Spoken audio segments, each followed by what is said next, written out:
Hey everybody, Aaron here. Welcome back to another anime review. Today we look at a series known as Blast of Tempest.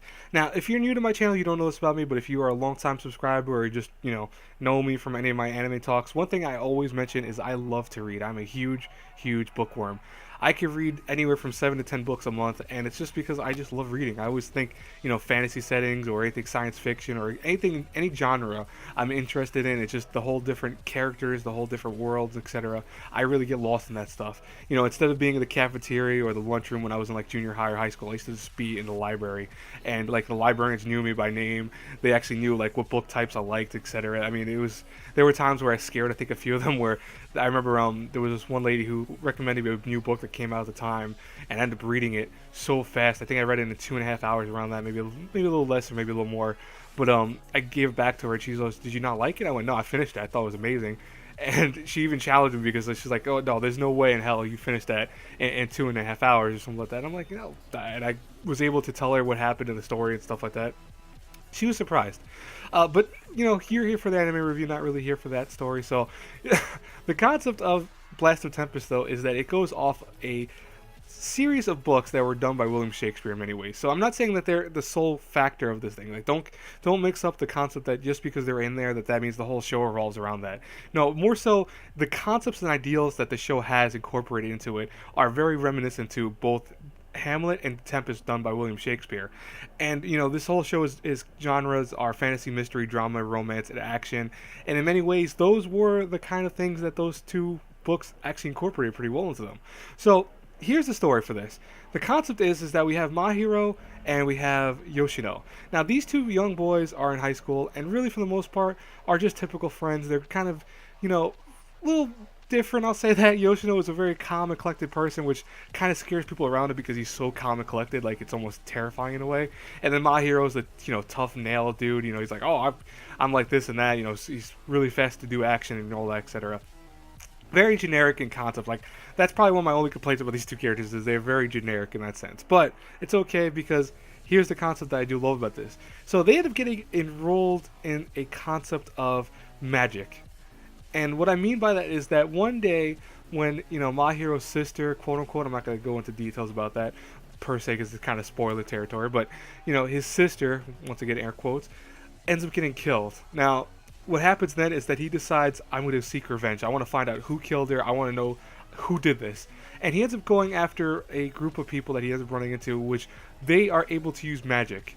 And he's actually able to now use magic because of things that they have, which are like essentially talismans, which are items. It could be everyday items. It could be like something like a chain, a necklace, some earrings, a ring, whatever. And after using it, you offer that piece of item as the offering to use that magic. So it's really kind of cool. I loved how they did that concept this whole show. But Yoshino ends up getting involved because Mahiro is his good friend, and he decides, let me go help him out because he needs some help. He needs someone that's calm and collected rather than going out guns blazing like Mahiro always does in the show. Like that's one thing that he will do from the beginning to the end. Like he just goes out guns blazing, which is a really cool thing sometimes, and also like once again very generic in concept. But the story is anything but generic because the whole concept is that they're helping this one young priestess, who is actually a princess technically. I think I said priestess, but I meant princess. But this princess is stuck on an island, and she goes, I'll teach you guys how to use magic in effective manner, but you have to save me from this island because she got trapped there. Since I'm not going to go into details about that, you can watch the show for yourself. But it's kind of funny how she gets trapped in the island. I'm still, even I think after 20 something episodes, I'm a little weirded out by that. But anyways, the show takes heavily from Hamlet and the Tempest in the sense that it's almost split into two arcs. Like, I think that, if anything, the show is literally split into two arcs, and it's fitting that it's at the halfway point almost, that it's witches essentially. So the first 12 episodes is almost like a journey. So like the Tempest, you're going on the journey. These characters, you're following them, seeing what they're doing, etc. And then similar to Hamlet and stuff like that, there are some tension moments. There are some moments of darkness that surrounds both the characters.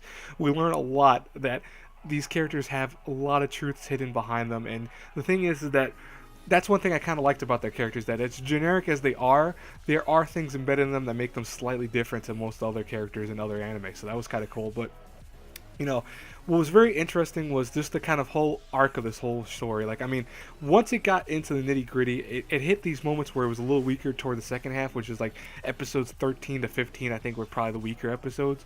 But once it starts picking up speed again, it really goes for a roller coaster ride that just doesn't end. It's just really well done. And, you know, there are some moments where it falters a little bit story wise. I think that some of the characters could have been drawn out a little bit more. I think that some of the concepts could be explained a little bit more. But overall, I really enjoyed the story. I think that's one of the strongest points of Blast of Tempest, to be honest. Animation wise, probably, though, in honest truth, is probably one of the strongest things of the show, hands down. Because it is done by actually, no, it's not done by Madhouse. It's done by Bones, excuse me. I said Madhouse for some reason. I was looking at something else when I said that. But Studio Bones did this, and I'll tell you right now, I clapped to them. They really did a nice thing with the characters. The animation was very silky smooth. The action sequences and just the moments of tension were really well done and captivated on screen. I mean, I really liked them a lot. I've never read the manga for this or anything else for this in general, but I want to read it actually after seeing some of the great art style, because I think the characters, one thing about them is they're really cool looking. I mean, if you can see from the image that I have as the, you know, essentially the thing that I'm talking over, they really have a nice character design to them. I like it. And all the other characters look really cool. But other than that, you know, music-wise, I really did enjoy the music. I thought the music with the first opening, I'll say, is way better than the second one. The second opening is decent, but I like the first opening better. Endings are okay. Both of them are okay. Voice acting-wise, I only saw this, I believe, in, you know, Japanese. I think there is English to it. No, I'm looking at it right now. There's no English, so I apologize. But I did see this in Japanese. It was no problems with that. I loved all the characters. I think they all fit their characters very well done with that. And overall, you know, I just enjoyed this story. Like, I mean, like I said before, I think it's one of the things that was most important in Blast of Tempest, because they're going off of that concept. The story was very interesting. I mean, from beginning to end, I never really lost interest in it, and I really enjoyed the ending. I think the ending was very nice. It was typical of, if you read anything from Shakespeare, you would kind of know what to expect from the ending. I'll tell you that. And that's one thing that I was very happy with, because, you know, they are you know, there's, when someone says they're going to do something in lieu of this style instead, so it's like, oh, we're going to make a story instead of like a typical anime, we're going to make it in the concept in the vein of, you know, something from like the Shakespeare stories or stuff like that. That puts your thing on a certain pedestal. Like, you have to expect now a certain type of ending or a certain type of story in general. And Blast of Tempest did not disappoint, because the ending was really cool, and I really loved the characters up to that point. So overall, you know, I had very little issues with Blast of Tempest, if you can tell. I mean, really, I think that, like I said, the characters were at times a little weak, I think. Not all of them, but just a few. They come in a little too fast. I think the second half has a little bit of weak moments that it could have been a little bit stronger at one point, but it does pick up pace near the end, and it really kind of saves the whole show. So with that, if I had to rate Blast of Tempest between an A through F, I have to give it a solid B+. You know, I was on the fence. I almost wanted to give it an A-, but I feel like this show might not be for everyone. I really do. I think that if you like Bungo Stray Dogs, I would definitely recommend this show, because I think that in many ways it was very similar to that, so definitely do that. But, you know, if you aren't really into books, they make a lot of references to books and stuff like that. I mean, I think you'll kind of miss it a little bit, but it won't be enough to stop you from watching it. But overall, though, I feel like this is definitely something that your mileage may vary with it. If you don't like, I think, this kind of genre, I mean, mystery, drama, romance, action, you know, there are a lot of things here to like, but at the same time, mashing them together sometimes is, I think, questionable for some people, because it feels like it's a magical ride in many ways. I mean, some of the characters, what they have to deal with, etc., are, you know, at times very unrealistic, and then at times very melodramatic, excuse me. So yeah, it's definitely one of those shows that you may enjoy, you may not, but I would say definitely recommend checking it out at least, because I really did enjoy it. B+ to me, you know, like I said, almost A-, very, very close to an A-. I'm just saying that.